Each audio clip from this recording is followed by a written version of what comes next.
Hi, I'm Daryl from Progressive Controls and Sunpower Auto Gates, and in this video I'll be showing you how to program your Sunpower automatic gate remotes and wireless push buttons.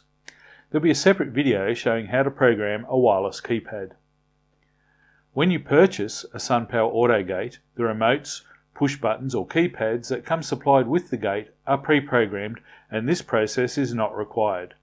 However, any additional or replacement remotes, push buttons or keypads will need to be programmed. Programming will also be required if you replace the receiver. For this tutorial, I'll be using our receiver test rig, but you will find the receiver mounted on the circuit board of your automatic gate opener. For the programming to work correctly, it's important that this process is completed quickly. If you don't complete the process quickly, it can result in a failure to recognize the remote or push button, or in the worst case, it will reset the receiver, clearing all your previously programmed devices, which means you'll have to start the whole process again from scratch. Because this process needs to be completed quickly, it is important to have your remotes or push buttons close by the gate motor and easily accessible. It will also help to decide now which button on the remote you want to use to open the gate. The first step is to push and release the Learn button on the receiver. Don't hold your finger on the button for an extended time, as this will reset the receiver board, which will delete any previously programmed devices.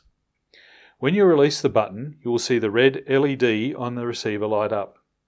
The receiver is now ready to connect with the remote, and this must be done quickly before the LED goes out. Push the button on the remote and hold that button down until you see the LED on the receiver start flashing. At this point, the gate motor will activate and open the gate. If the LED goes out before the programming is complete, just repeat the procedure.